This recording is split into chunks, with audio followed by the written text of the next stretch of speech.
Yes, I always planned on. I always thought it was going to be. I always planned on being a farmer, and I knew that was where I was going to be.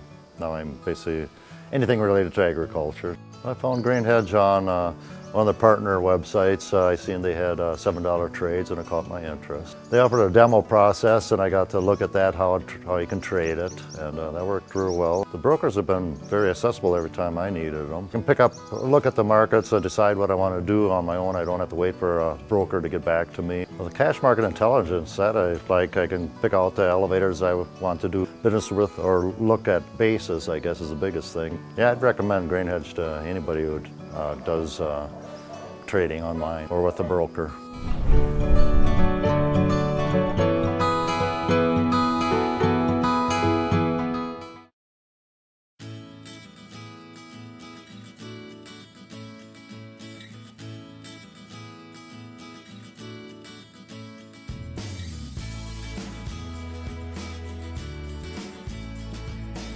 Hi there, welcome to Grain TV. I'm Kevin McNew. It's Wednesday, May 17th, and a reversal of fortune day.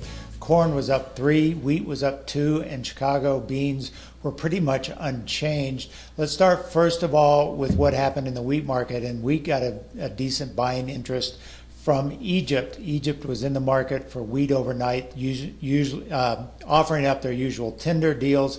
They did raise protein content requirements, which may have pushed out France because France has lower quality or lower protein wheat. So that was certainly supportive. And then when we got the final results of who was actually buying wheat, we found the U.S. had some deal makers in there. Let's take a look at some of these prices that were offered up in the Egyptian tender. These are actually the loads that were actually accepted by Egypt, totaling around 295,000 metric tons.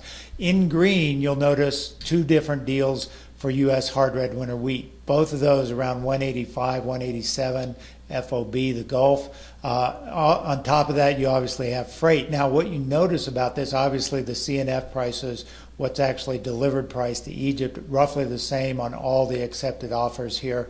But what we can see is as U.S. wheat prices have come down, we have gotten competitive. Keep in mind we're at a freight disadvantage when we talk about Romania, when we talk about Ukraine, when we talk about Russia. But where we're at today, or going into the overnight session, I should say, we were certainly on par with those CNF prices, making us competitive in the situation. Now, things may change even more so with the slide in the U.S. dollar. We're getting the dollar moving down as a result of the political turmoil with the Trump administration. That has the U.S. dollar indexed to its lowest level since right before the election. So that certainly would continue to favor the U.S. wheat situation. As our dollar gets cheaper, that in turn makes us more competitive going forward. So that certainly helped the wheat market. We had a big rally in Kansas City wheat, up 10 cents at one point before closing only about 3 cents higher. So it still has sort of a drag in terms of obviously the global supply situation, fairly good conditions in the key growing areas of the U.S., but the pendulum may be shifting a little bit as we move forward here. Let's take a look at EIA ethanol data for the week of Wednesday here, May 17th, and what we see is another big rebound in weekly ethanol production, up 21,000 barrels per day versus last week, a big move up from last week.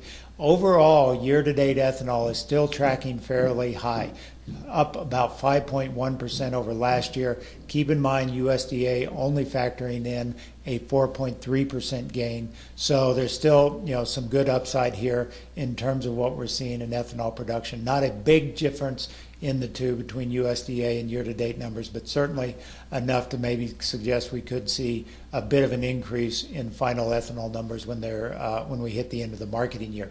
Now, let's talk about what I've been seeing from weather forecasters. There's been some rumblings about what the summer weather is going to look like. This comes from Landworth out of Thomson Reuters. They're putting together some of their early projections for what they're seeing in terms of summer weather models. And in particular, what they are suggesting is a leaning or a tendency to expect hotter and drier conditions in the eastern Corn Belt, especially in the Ohio, Indiana area and into the mid-Atlantic region. They expect it to be very dry and very hot. Hot will be pretty much a tendency through much of the country, but the wetness will be sort of favorable in Iowa, Minnesota, but not so much so as we move into the eastern part of the country. Keep in mind, these are early season projections, very unreliable at this juncture, but it is leaning towards, as the meteorologists say, an analog season of drying tendency. So the timing of this dry event, if it is going to occur,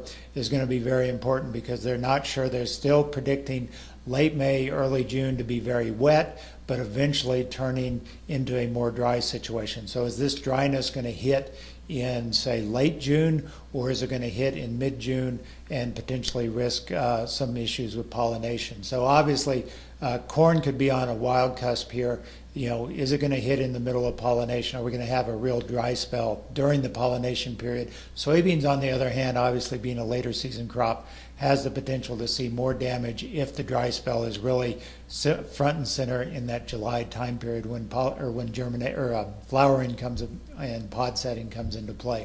So that's what we've got for today from Grain TV. As always, if you'd like to learn more about how we can help you in your own grain marketing situation, visit us online at grainhedge.com. Take a demo of our trading platform. See all the valuable services you get for $7 a trade. Have a great day. We'll talk to you tomorrow.